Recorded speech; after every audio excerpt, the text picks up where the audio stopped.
नमस्कार, आप सभी का स्वागत हेलो किसान में। मैं हूं मुकुल शर्मा। हेलो किसान में आपके लिए अलग अलग विषय पर जानकारी लेकर हम हाजिर होते हैं। तो चलिए सबसे पहले आज का जो विषय है इसके बारे में आपको हम जानकारी दे देते हैं। आज के जो हमारा विषय रहेगा, खासतौर से आज बात करेंगे हम गेहूं की पछेती खेती को लेकर। उसके साथ ही बात होगी आलू की उन्नत उत्पाद तकनीक की, किस तरीके से अच्छी उपज आपको मिल सकती है, इसके बारे में पूरी जानकारी हम देंगे। और इन विषय से संबंधित अगर आपका कोई सवाल है या कुछ आप और जानकारी लेना चाहते हैं तो आप हमारे टोल फ्री नंबर पर हमें कॉल कर सकते हैं। ये नंबर है 1800-113060। इसके साथ ही दूसरा नंबर है 1800-113061। ये टोल फ्री नंबर यानी निःशुल्क पूरी तरीके से इन दोनों नंबर्स पर आप हमें कॉल कर सकते हैं। आपके सवाल जो हमारे पास आएंगे उस पर जवाब देने के लिए यानी आपकी जानकारी को और बढ़ाने के लिए हमारे साथ बेहद ही दो खास मेहमान आज मौजूद हैं। उनसे भी आपको हम परिचय करा देते हैं। हमारे साथ स्टूडियो में मौजूद हैं डॉक्टर शिवाधार मिश्र जी। आप प्रधान वैज्ञानिक हैं सस्य विज्ञान संभाग में, भारतीय कृषि अनुसंधान संस्थान पूसा, नई दिल्ली में। और इसी के साथ आपको बता दें हमारे साथ जुड़ेंगे डॉक्टर अंकित सिंह जी। आप एसोसिएट प्रोफेसर हैं कृषि विभाग में, जीएस विश्वविद्यालय शिकोहाबाद, उत्तर प्रदेश से। डॉक्टर अंकित सिंह, आपका भी बहुत बहुत स्वागत। तो जैसा कि हमने आज आपको बताया कि ना सिर्फ गेहूं की पछेती खेती आप कैसे कर सकते हैं, इसके साथ साथ आलू की जब उन्नत तकनीकी की बात की जाती है, उत्पादन अच्छा हम कर सकें, इसके लिए जानकारी देंगे। लेकिन सबसे पहले यहाँ डॉक्टर शिवाधार मिश्र आपसे हम जानना चाहेंगे, जब पछेती खेती की हम बात करते हैं, क्योंकि अमूमन हम सभी जानते हैं गेहूं की खेती हमें कैसे करनी है, लेकिन गेहूं की पछेती खेती का क्या अर्थ हम लगाया जाए? देखिए, हमारे किसान भाइयों के साथ बहुत सारी मजबूरियां होती हैं। देखो, पछेती खेती कोई अपनी इच्छा से नहीं करते हैं, क्योंकि ऐसा देखा गया है कि किसी तरीके से लेट हो गए, और लेट होने के कई कारण हो सकते हैं।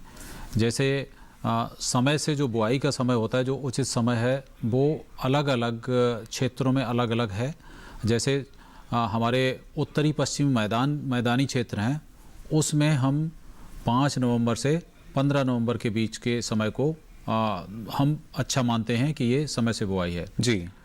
और इसी को हम जब मध्य क्षेत्र में या पूर्वोत्तर क्षेत्रों में जाते हैं तो वो समय थोड़ा थोड़ा घटता बढ़ता जाता है, 5 दिन पहले 5 दिन बाद में जी। लेकिन जो किसान भाई 25 नवंबर तक नहीं लगा पाते हैं अपना गेहूं, वो फिर ये पछेती कैटेगरी में आ जाते हैं, क्योंकि जैसे जैसे गेहूं देर से बोते जाते हैं इसकी उपज पर विशेष प्रभाव पड़ता जाता है और उपज धीरे धीरे घटती जाती है। यानी जो अभी का समय है उसमें किसान अगर अभी तक नहीं कर पाए हैं तो देखिए, पछेती गेहूं की खेती आप अभी भी कर सकते हैं। उसके लिए किस्में कौन कौन सी और कैसे आपको खेती करनी है आपको हम जरूर बताएंगे। लेकिन पहले आइए नजर डाल लेते हैं इस खास रिपोर्ट पर।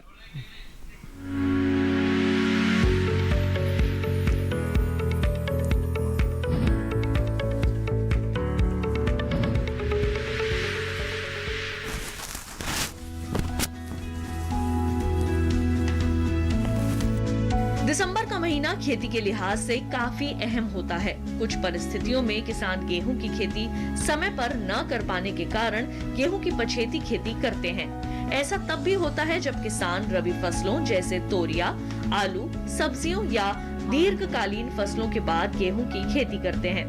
पछेती गेहूं से अधिक उत्पादन लेने के लिए बुआई एक निश्चित समय जैसे कि पूर्वी भारत में 10 दिसंबर तक, उत्तर भारत में 25 दिसंबर तक और दक्षिण भारत में 30 नवंबर तक कर लेनी चाहिए। बीज साफ, स्वस्थ और खरपतवारों के बीजों से रहित होना चाहिए। छोटे और कटे फटे व सिकड़े हुए बीजों को निकाल देना चाहिए। आधारीय और प्रमाणित बीजों को ही बोना चाहिए। अगर बीज शोधित न हो तो 1.0 किलोग्राम को 2.5 ग्राम थिरम या 2 ग्राम कैप्टॉन नामक दवा से शोधित कर लें। किसी भी दवा का उपयोग करने से पहले कृषि विशेषज्ञों की सलाह जरूर लें। गेहूं की अवशेष बुवाई जल्दी पूरी कर लें। सिंचित क्षेत्रों में पछेती बुआई और लवणीय क्षारीय मृदाओं के लिए बीज दर 125 किलोग्राम प्रति हेक्टेयर पर्याप्त रहती है। इसी तरह उत्तर पूर्वी मैदानी क्षेत्र जहां धान के बाद गेहूं बोया जाता है, इसके लिए 125 किलोग्राम प्रति हेक्टेयर बीज की जरूरत होती है। आमतौर पर गेहूं को 15 से 23 सेंटीमीटर की दूरी पर पंक्तियों में बोया जाता है। देरी से बोने और ऊसर भूमि में पंक्तियों की दूरी 15 से 18 सेंटीमीटर रखनी चाहिए। अच्छे अंकुरण के लिए बीज की गहराई 4 से 5 सेंटीमीटर होनी चाहिए।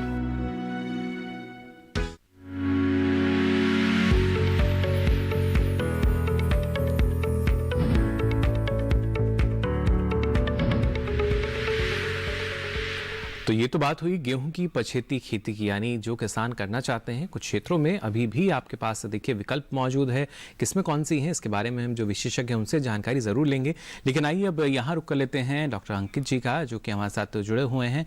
डॉक्टर अंकित, अगर बात की जाती है आलू की खेती की और ना सिर्फ हम उत्तर प्रदेश की बात करें, कई ऐसे राज्य हैं जो अच्छे खासे पैमाने पर आलू की खेती करते हैं, लेकिन ज़्यादा उत्पादन हमें मिल सके, अच्छे उत्पादन की तकनीकी की जब बात की जाती है, क्यों आवश्यकता कि इस तरीके की तकनीकी का इस्तेमाल जो है वो हमारे किसान करें और अपने लाभ को बढ़ा सकें?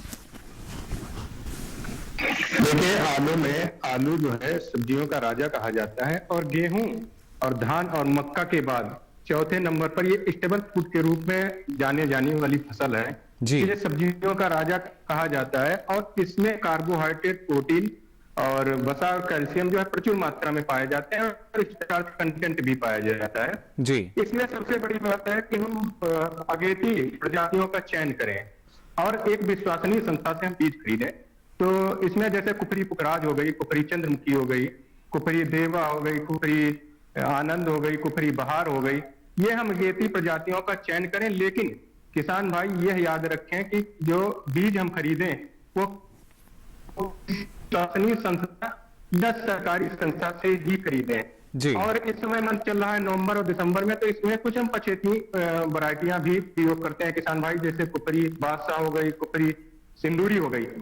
अच्छा, इसमें आलू की दो प्रजातियों के रूप में प्रयोग किया जाता है। एक तो सब्जी के रूप में हम प्रयोग करते हैं और दूसरा इंडस्ट्रियल पर्पज के रूप में प्रयोग करते हैं जी। इंडस्ट्रियल पर्पज के रूप में जैसे आपकी चिप्सोना 1 हो गई, चिप्सोना 3 हो गई, फ्राइसोना हो गई और हिमसोना हो गई, ये हम चिप्स के रूप में और इंडस्ट्रियल पर्पज के रूप में प्रयोग करते हैं। लेकिन सब्जियों के रूप में जैसे आपको बताया है, पहले किसान भाइयों आपके माध्यम से चैनल से जुड़े हुए हैं, तो उनको मैं बताना चाहूंगा कि सब्जियों के रूप में कुफरी ख्याति, कुफरी पुखराज, कुफरी आनंद, कुफरी बहार, ये हम सब्जियों के रूप में प्रयोग कर सकते हैं।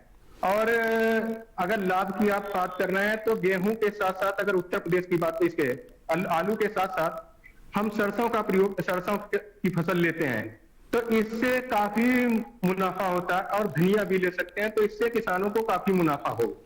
जी बिल्कुल, ये ज़रूरी कि ना सिर्फ एक फसल बल्कि अगर आपके पास विकल्प है तो आप 2 फसल भी ले सकते हैं और अपने आमदनी को, अपने मुनाफे को आप बढ़ा सकते हैं। फिलहाल अगर आप आलू की खेती कर रहे हैं या खेती करना भी चाहते हैं, किस तरीके से आप उत्पादन को बढ़ा सकते हैं इसके बारे में हम जानकारी लेंगे, लेकिन आइए उससे पहले नजर डाल लेते हैं एक खास रिपोर्ट पर।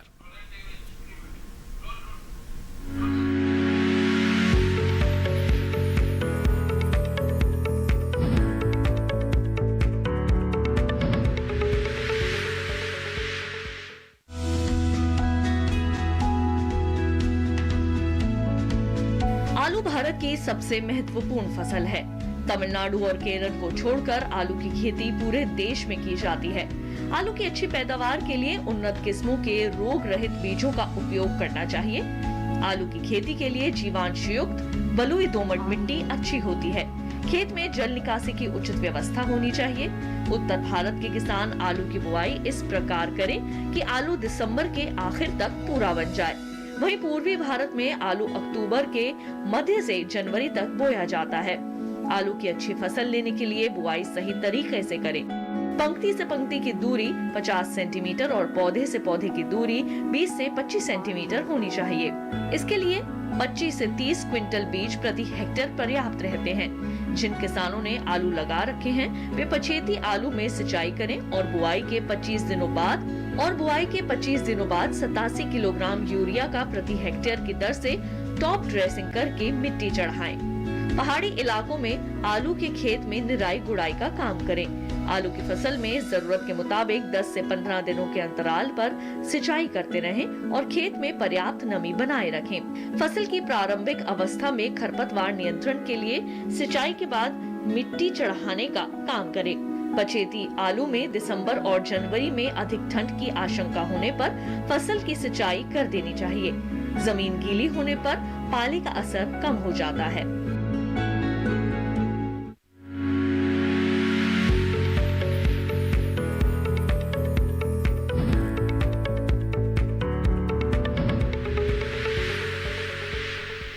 तो तो जाना आपने किस तरह का प्रबंधन आपको अपनाना चाहिए आलू की अच्छी पैदावार के लिए, और इसके साथ साथ समय के अनुसार आपको जो कृषि कार्य हैं वो लगातार करने होंगे।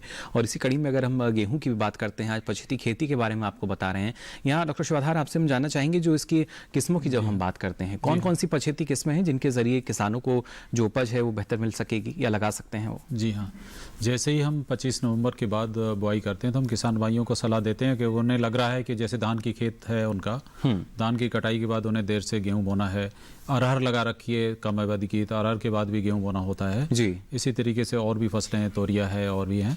तो इन सब फसलों में यह है कि ऐसा देखा गया है कि दिसंबर के पहले सप्ताह या नवंबर के लास्ट में आखिर में गेहूं बोना होता है। तो ऐसे में प्रजातियों का चयन पहले से ही करके रखें और प्रजातियों की तैयारी करके रखें। कभी कभी उस टाइम पे ये प्रजातियां नहीं मिल पाती हैं जी। तो जैसे ज़्यादा देरी के लिए HD 3059 एक वैरायटी है, WR 544 है, इसी तरीके से DVW 16 है, DVW 71 है जी, UP 2425 है, UP 2526 है, UP 2565 है।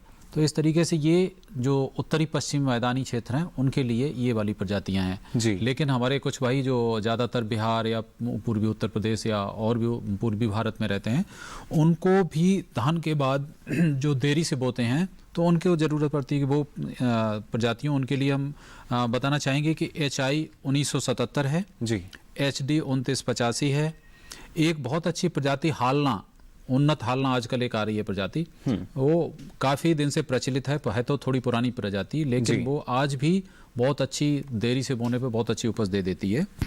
तो इसी प्रकार से मध्य क्षेत्र में भी हम HD 2864 लगा सकते हैं, HD 2932 लगा सकते हैं। तो इस तरीके से इन प्रजातियों का चयन अलग अलग क्षेत्रों में अलग अलग प्रजातियाँ होती हैं। तो मेरा यही किसान भाइयों को सलाह है कि वो इन प्रजातियों के बीज का अरेंजमेंट, बीज को पहले से ही अपने पास रखें जिससे कि और देरी ना हो कि पता चला आपका खेत आज तैयार हो गया, फिर अभी आप बीज ढूंढने फिर जा रहे हैं, तो आपकी निश्चित है कि आपको 1-2 दिन और डिले होगा और देरी होने से उपज दिन प्रतिदिन घटती जाती जैसे जैसे आप देर करते हैं। जी बिल्कुल डॉक्टर शिवाधार, लेकिन जैसा उपज की आपने यहाँ बात कही, तो क्या हम अगर पछेती किस्मों का चयन करते हैं तो क्या बड़े पैमाने पर जो हमारी उपज है वो प्रभावित हो सकती है? देखिए, पछेती किस्मों का पछेती होने पर ये ऐसा देखा गया है कि गेहूं जो उचित समय हमने जैसा बताया कि 25 नवंबर, 15 नवंबर, 10 नवंबर से शुरू करते हैं और उसके आजकल 5 नवंबर से जो उत्तरी पश्चिमी मैदान क्षेत्र है 5 नवंबर से 15 नवंबर के बीच में हम सही समय मानते हैं। अब जैसे जैसे हम देरी करते जाते हैं तो ऐसा देखा गया है कि लगभग 1% तक की कमी पाई गई है कि ये दिन प्रतिदिन गेहूं की उपज घटती जाती है। तो इस तरीके से आप जितनी डिले करेंगे, जितनी देर करेंगे, क्योंकि ऐसा होता है कि पकने के समय गेहूं बहुत ज़्यादा संवेदनशील होता है गर्मी के लिए, तापमान के लिए। तो जितना विलंब होगा, जितनी देरी होगी, उतनी उपज हमारी प्रभावित हो सकती है। जी हाँ, जी बिल्कुल। और चलिए अब हम भी यहाँ देरी नहीं करेंगे, एक दर्शक हमारे साथ जुड़ चुके हैं। राधेश्याम जी, बहुत बहुत स्वागत आपका हेलो किसान में, क्या जानना चाह रहे हैं? हेलो। हाँ सर, नमस्कार जी नमस्कार, क्या जानना चाह रहे हैं? गेहूं के बारे में जानकारी चाहिए। मैंने इस बार नई वैरायटी लगाई MP 3382। जी हाँ जी। तो 29 नवंबर अक्टूबर की बोनी है मेरी, और अभी एक पानी निकाल दिया मैंने 18 से 20 दिन में, यूरिया डाल दिया उसमें, और अभी पोट आने लग गए, डंडी छूट गई गेहूं में, कल्ले आए नहीं सही से। जी। तो उस विषय में क्या करना चाहिए मेरे को कुछ समझ में नहीं आता। जैसे हम लोग 322 लगाते हैं तो बढ़िया खेत भरा भरा लगता है, इसमें खेत भी भरा नहीं दिखा रहा है। इस बार नई किस्म का इन्होंने चयन किया और शंका इनकी बढ़ गई है कि उस जो अब असल में ये लगाते रहे हैं, पुरानी प्रजाति जो 322 बता रहे हैं लगाते रहे हैं, उसमें क्या होता है एकदम किले निकल के बराबर हो जाते हैं। इसमें किलों की संख्या हो सकता है खेत पूरा भरा भरा ना दिखे, लेकिन जो किले आएंगे हर एक प्रजाति का अपना अपना एक स्वभाव होता है, विशेष स्वभाव होता है। कुछ में किले जो आते हैं सभी में बाली लगती है जी, कुछ में किले तो बहुत सारे आते हैं लेकिन बाद में देखा जाए 3-4 तनों में ही बाली दिखाई पड़ेगी। तो ये अलग अलग प्रजाति का अलग अलग कैरेक्टर है। अगर आपने पहली बार ये प्रजाति लगाई है तो हो सकता है इसका आपको अभी लग रहा है कि खेत भरा भरा नहीं लग रहा है जी। हमें उम्मीद है कि नई प्रजाति, ये प्रजाति अच्छी है जी, और ये आपको ठीक ठाक उपज देगी जैसा कि आपकी 322 दे रही थी। तो आप इसकी ज्यादा चिंता मत करें। अगर फसल पीली नहीं हो रही है और फसल में कोई बीमारी नहीं लगी है तो निश्चित ही, या कोई कीड़ा नहीं लगा है जी, और आपने भरपूर पानी भी दे रहे हैं, खाद भी डाली हुई है, तो मैं आपसे कहूंगा कि बस आप इंतजार करें और देखें इसकी उपज ठीक होगी। जी बिल्कुल, थोड़ा सा इंतजार देखिए आपको करना होगा और उसके बाद जो आपकी फसल है जैसी उम्मीद हम करते हैं वैसी ही स्थिति में नजर आएगी। आपको भी यहाँ थोड़ा सा इंतजार करना होगा क्योंकि फिलहाल हेलो किसान में वक्त हो चला एक छोटे से ब्रेक का। जल्द हाजिर होंगे, आप बने रहिए दूरदर्शन किसान पर।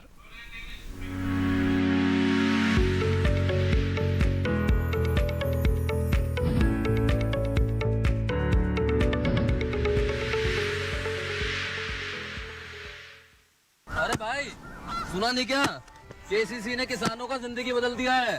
देश के छोटे किसान 1,60,000 रुपए तक का कर्ज बिना किसी गारंटी को ले पाएंगे। ब्याज खोरों से भी पीछा छुटा।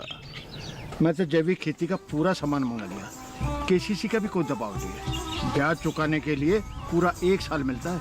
समय पर भुगतान करने पर केवल 4% के सालाना ब्याज पे लोन मिल गया मुझे। अपना आधार कार्ड, लेटेस्ट फोटो और जमीन के कागजात लेके अप्लाई करो बस। और नामांकन भरने के लिए जेब भी ढीली नहीं करनी पड़ी।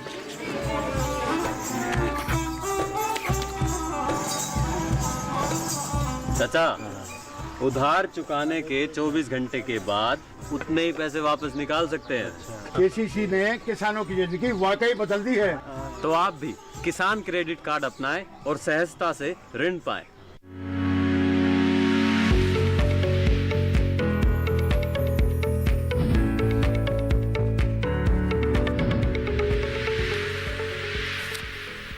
तो ब्रेक के बाद आप सभी का एक बार फिर स्वागत हेलो किसान में। आज लगातार आपको हम जानकारी दे रहे हैं गेहूं की पछेती खेती और इसके साथ ही आलू की उन्नत उत्पादन तकनीक के बारे में। आइए रुक कर लेते हैं डॉक्टर अंकित जी का भी।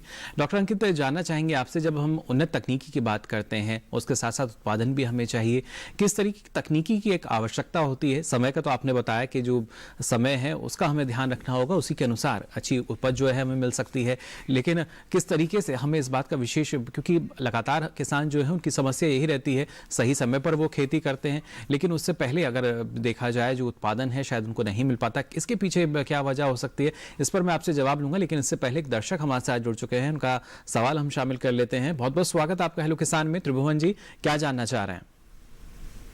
हेलो। हेलो। हाँ जी जी, आप सवाल पूछ सकते हैं त्रिभुवन जी। मैं ये पूछना, मैं गेहूं जो है 20 दिसंबर। हेलो जी, सुन पा रहे हैं आपको। मैं गेहूं जो है 21 नवंबर को मैं लगाया हूं और गेहूं का जो पौधा है उसमें जो पत्ता होता है हरा हरा जी, कट कट के गिर रहा है, ऐसा क्यों? 20 नवंबर को आपने लगाया, जो पत्ती है वो आपको लग रहा है कि कट के गिरे जा रही है अपने आप? जी जी जी, किस्म आप बता पाएंगे कौन सी आपने लगाई है त्रिभुवन जी? जी, कौन सी किस्म, कौन सी प्रजाति आपने ली थी? चलिए, फिलहाल संपर्क इनके साथ हमारा टूट चुका है, लेकिन जो शंका इनके जहन में है डॉक्टर शिवाधार, अगर किस तरह की है, क्या ऐसी कोई समस्या आती है शुरुआत में? ये जो बता रहे हैं कि पत्ते कट के गिर रहे हैं, तो हो सकता है कोई जी किसी कीड़े का प्रकोप हो, क्योंकि पत्ते साधारणतया गेहूं में कट के नहीं गिरते इस तरीके से शुरुआत में, और ये एक विशेष तरीके की कहना चाहिए लक्षण ऐसा है कि बहुत कमी ऐसा देखने में आता है जी फसल में कि पत्ते ही पत्ते गिर के हैं। और चूंकि इन्होंने अभी लगाया है, मुश्किल से इनको लगाए हुए 12-14 दिन ही हुए हैं जी, बिल्कुल, तो अभी तो बहुत शुरू की अवस्था है, तो हो सकता है कहीं पे किसी कीड़े ने काट दिया हो, लेकिन ऐसा कोई कीड़ा इस समय नहीं लगता है जो कि इतना नुकसान करता हो। तो ये या तो थोड़ा ऑब्जर्व करें कि कोई कीड़ा ने काटा है, या कभी कभी ऐसा होता है कि कुछ नए जो कुछ जैसे जानवर जो रोडेंट होते हैं ना जी, कभी कभी वो भी इसको खा जाते हैं, जैसे कभी खरगोश आता है या कुछ इस तरीके के करते हैं, तो थोड़ा बहुत ये नुकसान होता है। लेकिन अगर ये बहुत बड़े पैमाने पर हो रहा है तो इन्हें विशेषज्ञ को दिखाने की जरूरत है वो। जी बिल्कुल, लेकिन इसके साथ साथ डॉक्टर शिवाधार, अगर ये पूरी बात नहीं बता पाए हैं तो इसलिए हाँ बिल्कुल, लक्षण जो इन्होंने बताया उसके आधार पर तो यही संभावना है जैसा आपने बताया, लेकिन क्या शुरुआती अवस्था में भी कई तरह के जो कीट हैं वो हमारी फसल को प्रभावित कर सकते हैं? देखिए ऐसा है, शुरुआत की अवस्था में ज़्यादातर ये देखा गया है कि दीमक का प्रकोप बहुत ज़्यादा होता है। जहाँ पे जो शुष्क इलाके हैं या जहाँ दीमक की ज़्यादा प्रकोप है, उन इलाकों में कभी कभी बुआई के जितने दिन ये बता रहे हैं उस समय दीमक का प्रकोप होने लगता है।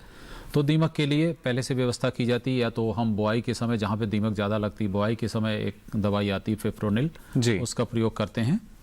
और उसके अलावा हम कभी कभी क्या होता है कि दीमक के अलावा भी ऐसा देखा गया है कि कोई पिछली फसल के जैसे धान लगाया हुआ है, धान का कोई उनके उस पे फसल में जो कीट हैं वो अगली फसल के लिए वो भी थोड़ा बहुत नुकसान करते हैं। और वैसे दीमक के अलावा ये भी देखा है निमेटोड का भी प्रकोप होता है इन दिनों। जैसे जैसे फसल लगाई जाती है और फसल लगाने के बाद तो ये पौधे को उखाड़ कर अगर देखें और उसकी जड़ अगर ध्यान से देखें साफ करके, तो जड़ का हिस्सा, आखिरी हिस्सा थोड़ा सा मोटा हो रहा हो या दो भागों में बट रहा हो, तो आप समझिए कि जरूर इसमें कुछ निमेटोड जैसी चीज लगी, सूत्रकृमि जिनको हम कहते हैं निमेटोड को। जी बिल्कुल। कभी कभी इनका भी प्रकोप हो जाता है, लेकिन बहुत ज्यादा नहीं पाया जाता है। और इसलिए कहा भी जाता है कि फसल चक्र अगर आप अपना रहे हैं तो शायद ये समस्या कम हो सकती है। समस्याएं तो फसल आप बदलते रहें। फिलहाल एक और दर्शक हमारे साथ जुड़ चुके हैं। बहुत बहुत स्वागत आपका हेलो किसान में। क्या जानना चाह रहे हैं? तेजपाल जी हमारे साथ जुड़े हैं उत्तर प्रदेश से। तेजपाल जी, गुजारिश आपसे करना चाहेंगे अपने टीवी सेट का वॉल्यूम आप बंद कर दें।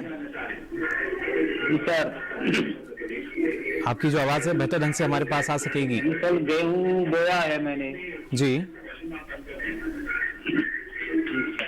अच्छा जी, गेहूं आपने लगाया है?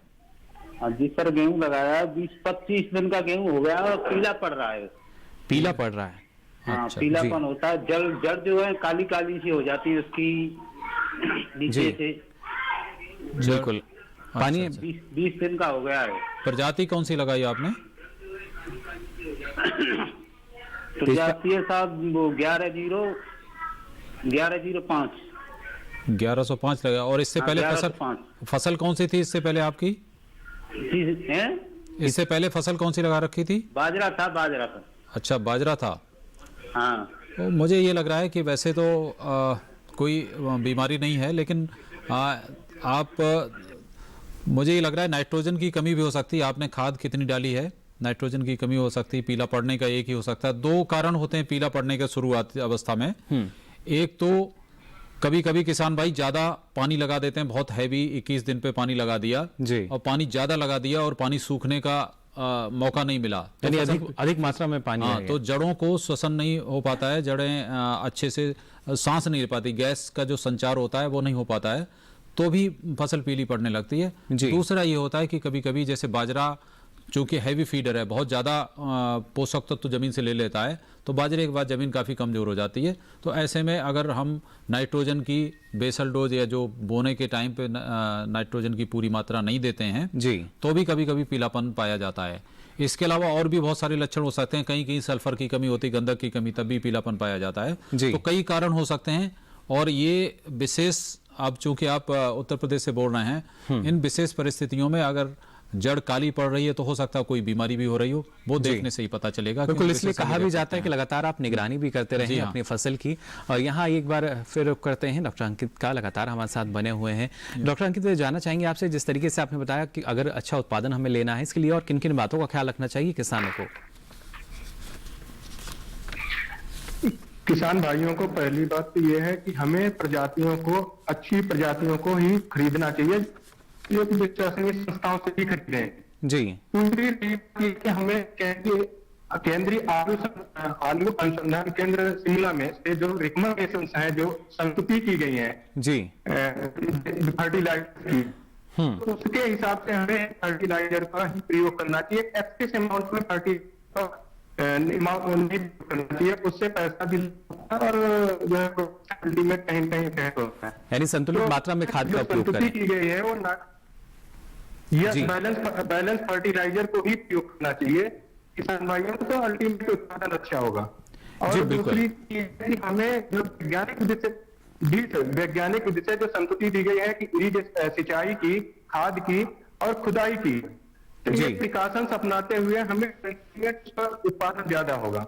जैसे सपोज ये है कि 180 किलोग्राम नाइट्रोजन इसके लिए संकुचित की गई है जी। 80 किलोग्राम फास्फोरस, 180 किलोग्राम नाइट्रोजन हो गई, 80 किलोग्राम फास्फोरस हो गई तथा 100 किलोग्राम पोटाश की गई जी। तो इसके साथ हम अगर कोई हरी खाद हम प्रयोग करते हैं, सनई ढैंचा, तो उससे 20 से 30% हम फर्टिलाइजर को कम कर सकते हैं। यानी हमारी लागत जो है वो कम हो सकती है जैसे और इसके जरिए आमदनी जो है उसमें इजाफा हो सकता है। हमारे किसान जो है लगातार कोशिश उनकी यही रहती है और सरकार की भी कोशिश यही कि किसान को और बेहतर दाम जो है फसलों के मिल सके। और इसी के लिए हाल ही में हमने देखा नए जो कृषि कानून आए हैं जिनके जरिए किसानों को फायदा मिल रहा है। आइए इसके बारे में भी जानकारी ले लेते हैं इस रिपोर्ट में।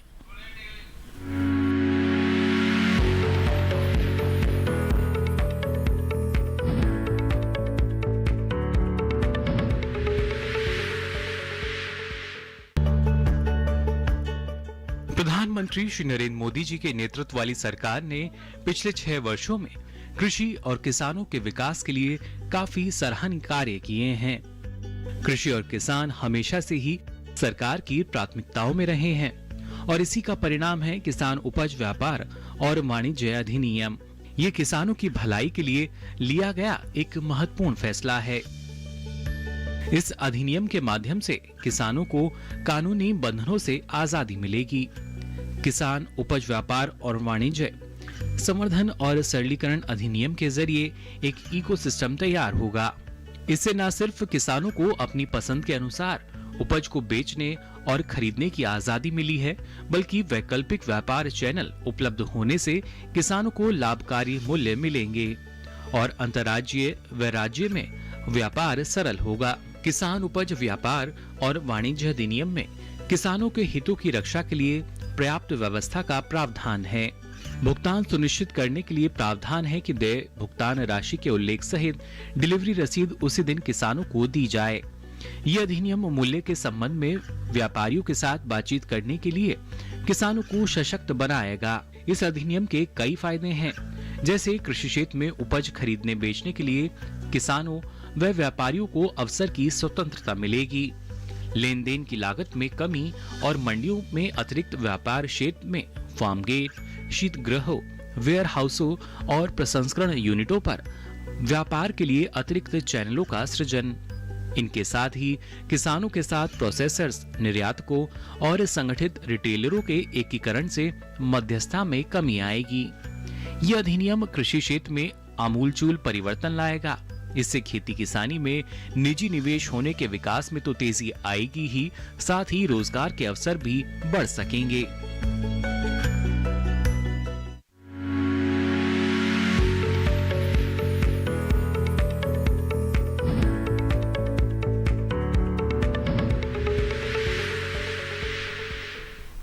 तो जाना आपने कितना लाभ जो नए कृषि कानून आए हैं इनके जरिए किसानों को आने वाले समय में मिल सकता है। अब चलिए रुक कर लेते हैं। एक और दर्शक हमारे साथ जुड़े हैं महाराष्ट्र से। मोल जी हमारे साथ जुड़े हैं फोन लाइन पर। बहुत बहुत स्वागत आपका। क्या जानना चाह रहे हैं? अमोल जी आवाज मिल पा रही है आपको? हाँ आवाज आ रही है जी, सवाल पूछ सकते हैं आप अपना। हेलो सर, नमस्कार। जी नमस्कार। हाँ आवाज आ रही। तो अभी गेहूँ बोना है। अभी आप गेहूं लगाना चाह रहे हैं? हाँ तो अभी गेहूँ बो सकते क्या? चलिए, विदर्भ महाराष्ट्र से हमारे साथ जुड़े हैं डॉक्टर शिवधार। क्या अभी संभव है कि इनके और उसके लिए कौन सी खाद डालनी है? चलिए बिल्कुल। अच्छा। किस तरीके से लगाएं? देखिए ऐसा है, अभी भी गेहूं आप लगा सकते हैं और आप सबसे पहले तो आप प्रजातियों को पता करना पड़ेगा कि आपके यहाँ उपलब्ध हैं। HD 2932 है, 2327 है, MP 4010 है और इस तरीके के DL 788-2 है, HD 2814। तो इस तरीके की बहुत सारी प्रजातियां हैं, उनको आप देखें। लेट वाली ये प्रजातियां हैं तो इनकी बुआई कर सकते हैं। आपका खेत अगर अभी तैयार है तो आप ये ध्यान रखेंगे कि इसमें नमी पूरी है या नहीं है। नमी अगर पूरी नहीं हो तो अब इस समय चूंकि पानी लगाएंगे, आपकी मिट्टी अगर काली मिट्टी है तब तो मुश्किल है, तब पानी लगाने में बहुत दिन में आए। तो सूखी बिजाई भी करते हैं हम इसकी, सूखी बिजाई करके बाद में पानी लगाते हैं। आपने ये नहीं बताया आपके यहाँ मिट्टी किस तरीके की है? जी साधारण मिट्टियों में हम पहले से नमी का ध्यान रखते हैं और बिजाई करते हैं। लेट जब बिजाई करते हैं तो थोड़ा सा दूरी लाइनों की, वैसे तो दूरी हम 23 सेंटीमीटर बताते हैं, लेकिन इसमें दूरी घटा देते हैं, 18 से 20 सेंटीमीटर जो भी आपके पास सीड ड्रिल उपलब्ध हो उससे आप करिए जी। और खाद की मात्रा भी लगभग हम कम कर सकते हैं, जैसे 120 किलोग्राम प्रति हेक्टेयर के हिसाब से कर सकते हैं, 150 की जगह 120 कर सकते हैं। नाइट्रोजन 60 किलोग्राम पोटास और 40 किलोग्राम 60 किलोग्राम फास्फोरस और 40 किलोग्राम पोटेशियम का प्रयोग कर सकते हैं। तो खाद की मात्रा भी घट जाएगी और बीज की मात्रा थोड़ी सी बढ़ जाएगी, क्योंकि हाँ जो 100 किलोग्राम प्रति हेक्टेयर करते हैं उसकी जगह 125 किलोग्राम आपको देना होगा जी। और बस हम यही कहेंगे कि आप जल्दी से जल्दी करें, उसके लिए आप मशीन का प्रयोग कर सकते हैं। लेकिन एक चीज़ का मैं हमेशा समझाता आया हूं कि आप कभी भी बिखेर कर बुआई ना करें। बुआई हमेशा लाइनों में करें, चाहे हल्के पीछे कूड़ में करें, सीड ड्रिल से करें, कैसे भी करें। लाइनों में बिजाई करने से आपका फायदा होगा, इससे उचित गहराई में बीज जाएगा जी। और दूसरे बीज का बहुत सा बड़ा भाग इस सीजन में चिड़ियाँ खा जाती हैं, तो जो चिड़ियों द्वारा जो नुकसान होता है वो नहीं होगा और आपको सही पैदावार भी मिली, आप सही प्लांट पॉपुलेशन यानी कि आप पौधों की संख्या जो है एक हेक्टेयर में होनी चाहिए वो सही मेंटेन कर सकेंगे। और जी बिल्कुल। और अंत तक अगर देखा जाए तो अच्छी उपज जो है आखिर में आपको मिल सकेगी, अच्छा मुनाफा गेहूं के जरिए मिलेगा। लगातार आज आलू के बारे में भी आपको हम जानकारी दे रहे हैं, उसकी उन्नत उत्पादन तकनीकी के बारे में। डॉक्टर अंकित, यहाँ जानना चाहेंगे आपसे, जैसा आपने बताया कि जो किसान है अगर चाहें तो अपनी लागत को कम कर सकते हैं, लेकिन आलू एक ऐसी फसल है जिसके जरिए अगर हम बात करते हैं मुनाफे को बढ़ाने के लिए प्रसंस्करण की तमाम संभावनाएं जो हैं वो आलू के किसानों के सामने हैं। क्या इस दिशा में अगर किसानों को बढ़ना है तो शुरुआत से ही इस बात का ख्याल रखना होगा? हाँ जी सर, बिल्कुल उसको शुरुआत में ही ख्याल रखना पड़ेगा और उसके लिए हम जो इंडस्ट्रियल पर्पज की वैरायटी आ रही है तो उन वैरायटियों को ही प्रयोग करें किसान भाई। किसान भाई क्या करते हैं कि सब्जियां वाली जो प्रजातियां हैं उनको प्रयोग करते हैं और चिप्स के रूप में उसको इंडस्ट्रियल पर्पज के रूप में यूज करते हैं। लेकिन किसान भाइयों को मैं ये बताना चाहूंगा कि जो इंडस्ट्रियल पर्पज की वैरायटी कुछ रिकमेंडेड है जो सेंट्रल पोटैटो इंस्टीट्यूट से जी, उनको ही प्रयोग करें। जैसे चिप्सोना 1 हो गई, चिप्सोना 3 हो गई, फ्राइसोना हो गई और हिंसोना हो गई। इनको आप इंडस्ट्रियल पर्पज से के लिए यूज करेंगे, बोएंगे तो आपको अल्टीमेट ज्यादा से ज्यादा मुनाफा होगा। लेकिन किसान भाइयों को ये प्रॉब्लम आ रही है कि सब्जियों की प्रजातियां चिप्स के रूप में प्रयोग कर रहे हैं, यह मुख्य समस्या किसानों के लिए आ रही है। तो मैं यही बताना चाहूंगा आप इंडस्ट्रियल पर्पज वाली ही प्रजातियां प्रयोग करें। जी बिल्कुल, ये ज़रूरी कि आपका जो उद्देश्य है पहले ये सुनिश्चित कर लें किस उद्देश्य के लिए आप आलू की खेती कर रहे हैं और फिर उसी के अनुसार जो किस्में हैं जैसा डॉक्टर अंकित ने कहा उसका चयन आप कर सकते हैं। आगे भी आपको हम बताएंगे कैसे आप गेहूं की पछेती खेती कर सकते हैं और आलू की उन्नत उत्पादन तकनीकी क्या है। फिलहाल यहाँ रुक रहे हैं एक और छोटे से ब्रेक के लिए।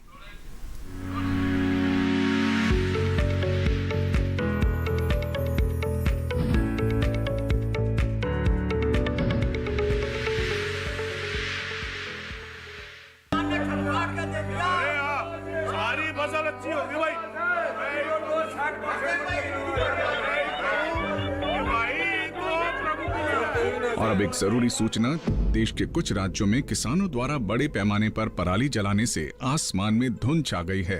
लाखों लोगों को सांस लेने में तकलीफ हो रही है।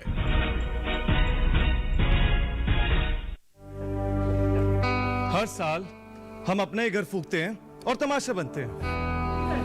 ना, मैं ना मानता। ये काम तो बरसों से होता आ रहा है, अब ऐसा क्या नया आ गया? ये देख लो हमारे रतन काका, पिछले साल की पराली जलाने से जो इनकी खांसी उठी थी ये अब तक चल रही है। और तो और हमारे सोना उगलने वाली धरती भी बंजर पड़ रही है। बेटा तुम्हारी बात मान भी ले, पर एक बात बताओ कि पराली को ठिकाने लगाने में भी तो लागत आती है और ये आग जलाने से ये काम आसानी से हो जाता है। काका ये बात ना रही, हम कह रहे हैं देखो मेरे पास कुछ मशीनों की तस्वीरें भी हैं, मैं तुम्हें दिखाता हूं। ये देखो, ये है हैप्पी सीडर, ये है मल्चर, ये है जीरो टिल ड्रिल, ये है स्ट्रॉ चॉपर, ये है रिवर्सिबल मोल्ड बोर्ड प्लॉ और ये है रोटावेटर। ये सारी मशीनें अब अनुदान पे मिल रही है और तो और कस्टम हायरिंग केंद्र लगाने पर सरकार से 80% का अनुदान भी मिलेगा। और ये संकल्प हमारे प्रधानमंत्री जी का है कि अब पराली कोई न जलाए और आधुनिक मशीनों का इस्तेमाल कर पराली खेत में मिलाएं और मिट्टी की गुणवत्ता को बढ़ाए।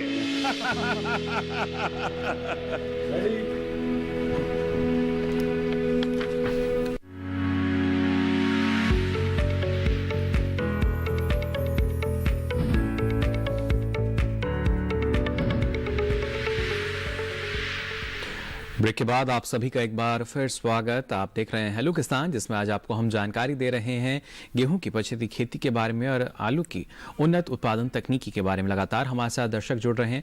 फिलहाल हमारे साथ हनुमान प्रसाद जी जुड़े हैं राजस्थान से। बहुत बहुत स्वागत आपका हेलो किसान में। क्या जानना चाह रहे हैं? हेलो हेलो जी, सवाल पूछ सकते हैं आप अपना।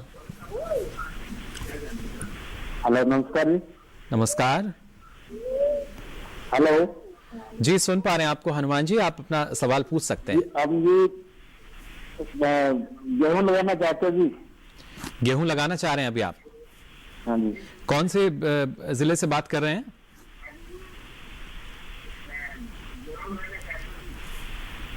हनुमान जी, राजस्थान में कहां से बात कर रहे हैं आप? हेलो जी, आवाज मिल पा रही है आपको? हनुमानगढ़ जिले से जी। चलिए, हनुमान प्रसाद जी हनुमानगढ़ जिले से हमारे साथ जुड़े हैं। और गेहूं की खेती करना चाहते हैं। अभी का जो समय है कितना अनुकूल और कौन सी किस्म लेंगे? बिल्कुल, अभी भी आप जो है गेहूं लगा सकते हैं हनुमान जी। आप जो प्रजातियां हैं उनमें थोड़ा सा विशेष ध्यान आप चाहें तो नोट कर लें। मैं दोबारा फिर बता रहा हूं, हालांकि मैंने अभी बताई थी। आप इसके लिए कोई भी वैरायटी जो देर से बोने वाली है, HD 3059 है, WR 544 है, WH 1021 है, और इस तरीके से जो भी आपकी PVW 373, 335, बहुत सारी प्रजातियां हैं जो देरी से बोने के लिए उपयुक्त पाई गई हैं।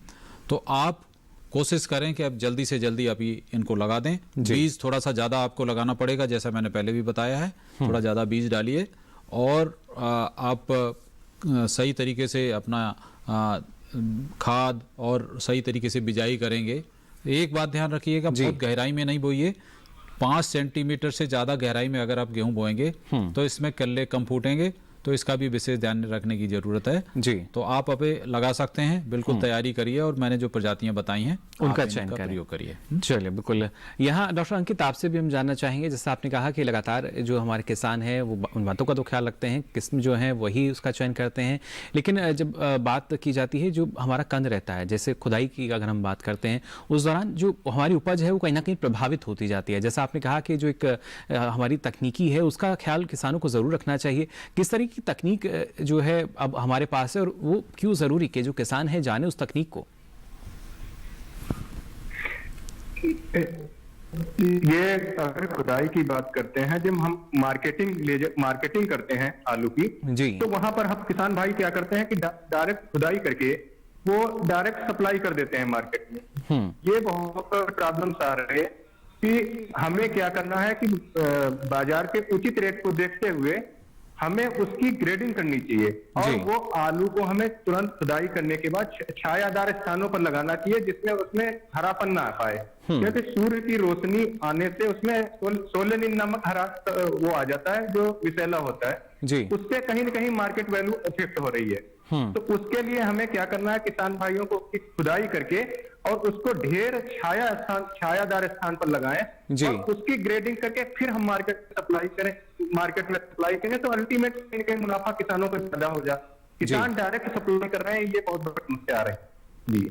जी बिल्कुल, और अक्सर जो भुगता है वो कहते हैं आलू मीठा, जो आपने लक्षण बताए उनको देखते हुए कहीं ना कहीं जो खरीद है उस पर सीधा असर पड़ता है, बाजार भाव जो है वो काफ़ी कम हो जाता है। इसलिए ज़रूरी कि किसान इन तमाम बातों का ख्याल भी रखें। साथ ही डॉक्टर शिवाधार, यहाँ पर और भी दर्शक हमारे साथ जुड़ रहे हैं, उनके सवाल हम ले लेते हैं, फिर आपका हम रुख करेंगे।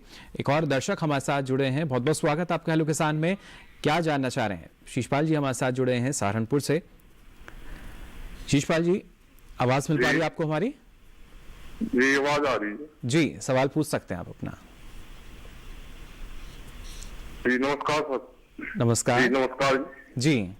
जी, तो मैं गन्ने का खेत खाली करा है 10 दिसंबर के करीब जी, और उसमें मुझे गेहूं कौन सी उन्नत प्रजाति जिससे अच्छी पैदावार मिल जाए।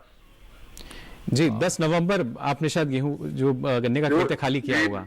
10 दिसंबर के करीब बोऊंगा जी, 10 दिसंबर के करीब खाली खेत हो रहा गन्ने का। चलिए बिल्कुल बिल्कुल अभी समय है और ये जानना चाह रहे हैं डॉक्टर शिवाधार कौन सी किस्म लें और कैसे लगा।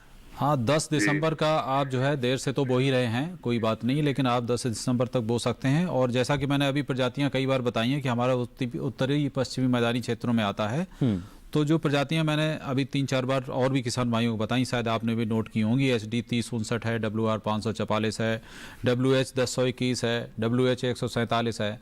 तो जो भी प्रजातियां इनमें से मिले, और भी बहुत सारी लंबी फहरिस्त है हमारे पास प्रजातियों की, तो आपको जो भी आपके बाजार में उपलब्ध हो वो मिल सके, आप इन प्रजातियों का प्रयोग करें तो निश्चित ही आपको ठीक ठाक उपज मिल जाएगी। यानी 10 दिसंबर तक देखिए अगर आप कर लेंगे तो और बेहतर रहेगा, अच्छी उपज जो है वो आपको सही समय पर मिल सकेगी।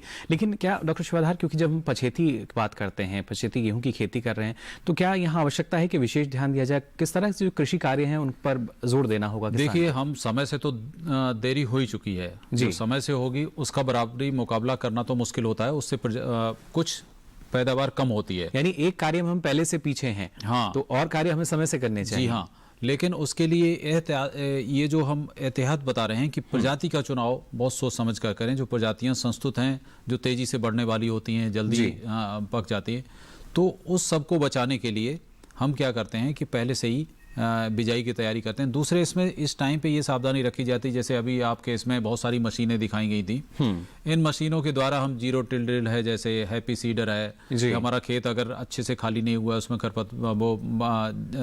फसल अवशेष पड़े हुए हैं, उसके बावजूद भी हमें बिजाई करनी है तो हम तुरंत बिजाई कर दें। कभी कभी कुछ क्षेत्रों में कैसा होता है कि और ज़्यादा देर ना हो तो हमारे कुछ किसान भाई सूखी बिजाई भी करते हैं, सूखी बिजाई करके उसके बाद पानी लगाते हैं जी। लेकिन ये भू मृदा विशेष पर निर्भर करता है। अगर ज़मीन आपकी बहुत भारी ज़मीनें हैं और उसमें ऐसा कर दिया तो बहुत जमाव बहुत अच्छा नहीं होता है।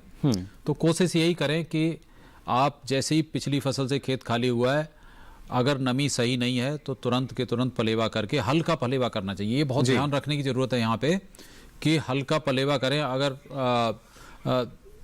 कूण बना के, लाइन बना के अगर उसमें सिंचाई कर सकें, जिससे कि बहुत जल्दी खेत काम करने योग्य हो जाए, बतर आ जाए आपकी, तो नमी की मात्रा यानी हमें लगातार नमी की मात्रा भी बढ़ जाए, लेकिन बहुत ज्यादा समय भी नहीं लगे सूखने में कि आपने पानी लगा दिया फिर 15 दिन तक इंतजार कर रहे कि अब जुताई नहीं हो पा रही, तो 15 दिन का वो जो नुकसान होगा वो बड़ा नुकसान होगा। तो इसलिए बहुत हल्की सिंचाई करें जितनी कर सकें जी। बिल्कुल हल्की सिंचाई करने, इसके लिए हम किसान भाइयों को बहुत पहले से ये भी बताते रहे हैं कि आप लेजर लेवलर का यूज करके खेत को अगर लेवल रखेंगे तो आप जितना कम पानी देना चाहेंगे वो भी पूरे खेत में बराबर फैल जाएगा।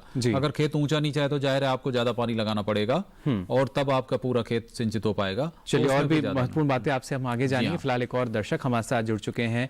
बहुत बहुत स्वागत आपका हेलो किसान में। मध्य प्रदेश से हमारे साथ जुड़े हैं राकेश जी। जी सर, नमस्ते सर। जी नमस्कार, सवाल पूछ सकते हैं आप अपना सर। जी राकेश जी। सर मैं ये पूछना चाहता हूँ सर, वो पानी कम है हमारे खेत में तो सिंचाई की उतनी व्यवस्था नहीं है, तो उसके लिए कौन सा बीज डाले जो अच्छी पैदावार दे, मतलब कम पानी में हो जाए? तो एक बार सिंचाई दे सकते हैं आप या 2 बार? जी हाँ सर, 1 बार या 2 बार तो हो जाएगा, फिर भी मतलब मुश्किल है, हो जाएगा। देखिए ऐसा है, आप मध्य प्रदेश से बोल रहे हैं? जी जबलपुर मध्य प्रदेश से जुड़े। आप ऐसा करिए कि आपके लिए जो देर से भी बो सकते हैं और असिंचित क्षेत्रों में जिनमें कम पानी की जरूरत होती है, कुछ प्रजातियां भी कम पानी की होती हैं। अब कम पानी के लिए जैसे HI 1500 है, HW 2004 है, HI 8627 है, 1531 है, SD 4672 है। ये सारी प्रजातियां आपके क्षेत्र के लिए उपयुक्त हैं जो मैंने बताई, और इनको ये बहुत कम पानी में भी हो जाती हैं। अब आपके पास अगर सिर्फ एक ही बार सिंचाई करने की व्यवस्था है तो आप ध्यान रखें कि बोने के 21 दिन बाद जब क्राउन रूट निकलती हैं, जब छत्रक जड़ें निकलती हैं, उस टाइम पे सिंचाई कर दें। उसके बाद भगवान भरोसे छोड़ सकते हैं, क्योंकि भाई एक सिंचाई के अलावा आपके पास और पानी नहीं है जो बाकी महत्वपूर्ण कहीं- अवस्था, क्रांतिक अवस्था वही। हाँ, वो सबसे महत्वपूर्ण क्रांतिक अवस्था वही है जी। अगर 2 सिंचाइयों की व्यवस्था है तो एक बार तो 21 दिन पे कर दीजिए और उसके बाद इंतजार करिए जब फूल आने लगे खेत में, फूल आने की बाली निकल आए और फूल आने लगे, उस समय दूसरी सिंचाई करने की आवश्यकता होती है जी। और ये सारी प्रजातियां जो मैंने 4-5 बताई आपको, ये आपके क्षेत्र के लिए उपयुक्त हैं और ये आप जो है कम पानी में भी ये अच्छी उपज दे जाती हैं। तो जी। प्रजातियों को चुनाव जी। और दूसरे रख रखाव का मतलब पानी कब दें, कितना पानी कम है तो कम पानी देने के लिए 2 ही सिंचाइयां दीजिए, लेकिन मैंने जिस समय पे बताया है उसी समय का हमें ख्याल रखना 21 दिन होगा। पर जी। और फूल आने पर दें तो और निश्चित ही आपको जितनी पैदावार मिलनी चाहिए ज्यादा से ज्यादा वो मिल जाएगी। जी बिल्कुल। तो देखिए इन बातों का अगर आप ख्याल रखेंगे तो अच्छी पैदावार जो है आपको मिल सकती है, लेकिन समय का आपको ख्याल रखना होगा। हमें भी थोड़ा सा समय का यहाँ ख्याल रखना है, क्योंकि फिलहाल हेलो किसान में यहाँ वक्त तो चला एक और छोटे से ब्रेक का। आप बने रहिए दूरदर्शन किसान पर।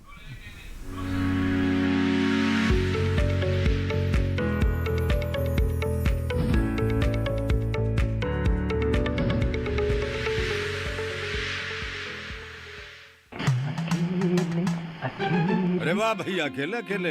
अरे तू भी ले, पर खाएगा कैसे? मैं ऑर्गेनिक खेती की बात कर रहा रे बेटे। अकेले अकेले खेती कब तक करेगा? मतलब गांव में 20-25 किसानों का समूह बना के पंजीकरण करवा ले, फिर सरकारी ट्रेनिंग भी मिलेगी और मुफ्त जैविक बीज खाद भी। फिर पीजीएस ऑर्गेनिक की सरकारी मोहर के साथ तेरी उपज आकर्षक पैक में पहुंचेगी बड़े बाजार तक। अच्छा? हाँ। अरे भाई कहाँ चल दिया? सबको साथ लाने, आमदनी बढ़ाने। तो किसान भाई समझ गए ना, साथ मिलकर ऑर्गेनिक खेती कीजिए, अपनी परंपरा को आगे बढ़ाइए, ज्यादा मुनाफा कमाइए। माटी से प्रेम की परंपरा है परंपरागत खेती।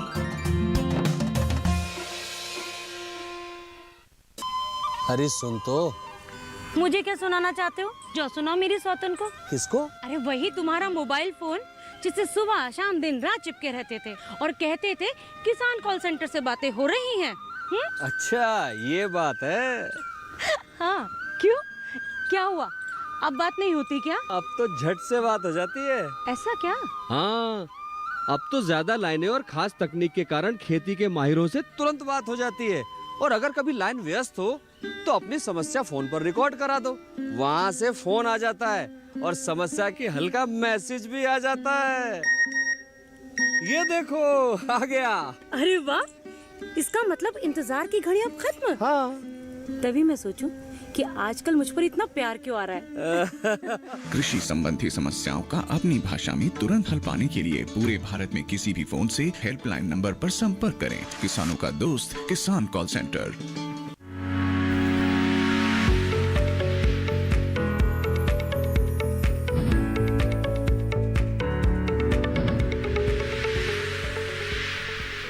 ब्रेक के बाद आप सभी का एक बार फिर स्वागत हेलो किसान में। लगातार दर्शक हमारे साथ जुड़ रहे हैं और अभी भी आपको बता दें खंडवा मध्य प्रदेश से एक दर्शक हमारे साथ जुड़े हैं। श्याम सुंदर जी, बहुत बहुत स्वागत आपका हेलो किसान में। क्या जानना चाह रहे हैं? हेलो श्याम सुंदर जी, आवाज मिल पा रही है आपको? हाँ सर जी, सवाल पूछ सकते हैं आप। जो पीला पड़ा सर 1544 है जी। कितना वक्त हुआ है? पिलासन पड़ा। कितना दिन हो गया? 20-25 दिन हो गए सर। 25 दिन हो गए। खेत में पानी कब लगाया था?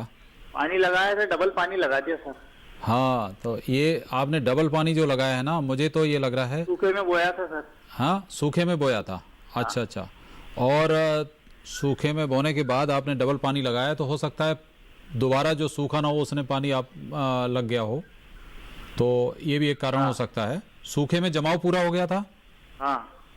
उसके बाद कितने दिन पे लगाया पानी? अब लगा रहा हूँ सर, यूरिया छिट के। अब लगाना है या लगाया है? अब लगा रहा हूँ, 15 दिन बाद तीसरा पानी। अब तीसरे पानी के लिए सोच रहे हैं। पानी थोड़ा सा रोक दें आप। मुझे लग रहा है कि मुझे ये लग रहा है ज्यादा पानी से एक साथ पानी लगने से भी फसल पे ज्यादातर पीली पड़ने की अभी लगाना है, अभी लगाया नहीं। लगाया नहीं तो अभी पानी थोड़ा और रोक दें 2-3 दिन। जो आज लगाना है तो 2-4 दिन बाद और लगाइए, और लगाने के बाद फिर तुरंत थोड़ा सा यूरिया का छिड़काव करिए। देखिए शायद आपका गेहूं सही हो जाएगा। बिल्कुल, ये काफ़ी महत्वपूर्ण, क्योंकि पानी की अधिकता की वजह से देखिए जो शुरुआती अवस्था में गेहूं जो है वो पीला पड़ने लगता है, और ऐसे में ज़रूरी यही कि आप जो पानी है या नमी की जो मात्रा है उसका भी ख्याल रखें ज़रूरी। और आइए एक बार फिर यहाँ रुक कर लेते हैं डॉक्टर अंकित का। डॉक्टर अंकित, जानना चाहेंगे आपसे, जिस तरीके के प्रबंधन की आवश्यकता रहती है लगातार, लेकिन सर्दियों में हम देखते हैं कि जो हमारी आलू की उपज है वो प्रभावित होती है, कैसे उसको पाले से बचाव की अगर बात की जाए, या कई और जो दूसरी कठिनाइयाँ रहती हैं, मुश्किल रहती हैं, उनसे कैसे बचाया जा सकता है? आलू के लिए जो टेम्परेचर है वो 15 से 25 डिग्री सेंटीग्रेड पर्याप्त माना जाता है जी। लेकिन हम क्या, जो किसान भाई हैं वो कहीं ना कहीं टेम्परेचर को क्या है कि हमें उसको ट्रीटमेंट करके ही सोइंग करनी चाहिए। उसकी बुआई जो है हमें बीज को उपचारित करके ही बोना चाहिए। जैसे ये मैंने को 0.2% के घोल को बनाकर आप जो है स्प्रे कर सकते हैं जी। तो हमें सीड ट्रीटमेंट बहुत जरूरी है। और इसमें 2 प्रकार के, अगर बात करें हम उत्तर प्रदेश की, तो इधर 2 प्रकार के रोग बहुत ज्यादा लग रहे हैं, एक अर्ली ब्लाइट, अगेती झुलसा और पछेती झुलसा जी। तो इनको झुलसा के साथ साथ पाले का भी, झुलसा भी बचेगा और पाला भी बचेगा, लेकिन हम सीड ट्रीटमेंट करके ही हम बीज को उपचारित करके जो है सोइंग करें। किसान भाइयों को ये बहुत जरूरी है कि बीज उपचारित करके ही सोइंग करें। तो उसके लिए जो है, और टेम्परेचर को ख्याल रखते हुए जो अगेती प्रजातियां हैं अगेती के हिसाब से बोएं, और जो पछेती प्रजातियां हैं पछेती के हिसाब से सोइंग करें जी। तो उसके हिसाब से रिकमेंडेड जो संतुष्ट की गई है प्रजातियों के हिसाब से ही चयन करके हम उनको जो है बिजाई करें। तो ये किसान भाइयों को बहुत परम आवश्यक है कि हम बीज उपचारित करके ही हम बोएं। तो इससे कुछ पालक कुछ रोग भी कम लगेंगे और पाले में कहीं न कहीं वो असर करेगा। जी बिल्कुल। फिलहाल डॉक्टर अंकित, आपका बहुत बहुत शुक्रिया इस तमाम जानकारी के लिए। इतनी महत्वपूर्ण जानकारी आपने हमारे दर्शकों के साथ साझा की। और एक मूल मंत्र अगर देखा जाए तो यही कि बीज को उपचारित हमारे किसान करें, उसके बाद ही उसको लगाएं, जिससे कई तरह के जो रोग या बीमारी हैं उनसे हमारी फसल बच सकती है। और कई ये देखिए हमारे जो किसान हैं, ऐसा नहीं कि वो नहीं करते, बीज को उपचारित करते भी हैं, लेकिन उसके बावजूद क्योंकि फसल चक्र जो है वो शायद सही ढंग से नहीं अपनाते, कई समस्याएं रहती हैं, लेकिन फिर भी ज़रूर यही। डॉक्टर अंकित, बहुत शुक्रिया आपका जो आपने जानकारी दी है। हम उम्मीद करते हैं हमारे किसान इसको अपनाकर अपनी उपज को बढ़ाने में जरूर सफल रहेंगे। तो ये तो बात हुई आलू की खेती को लेकर। यहाँ डॉक्टर शिवाधार, आपसे हम समझना चाहेंगे, जिस तरीके से लगातार जो किसान हमें बता रहे हैं कि कई तरह के रोग बीमारी तो नहीं शुरुआत में, लेकिन पीला पड़ जाता है, लेकिन क्या शुरुआती अवस्था में खरपतवार जैसी जो समस्याएं हैं वो भी आ सकती हैं गेहूं के खेत में? जी हाँ, देखिए खरपतवार तो हमेशा हर फसल के साथ चलते ही हैं और उनका उचित प्रबंधन करना भी आवश्यक होता है, क्योंकि एक बहुत बड़ा नुकसान लगभग 20% से लेकर 50% तक नुकसान खरपतवारों से हो सकता है अगर इन पे ध्यान न दिया जाए जी। तो वैसा ही गेहूं के लिए है। गेहूं में सबसे पहले जो हम खरपतवार प्रबंधन की बात करते हैं, एक तो सबसे पहले बीज को ही साफ सुथरा बोना चाहिए।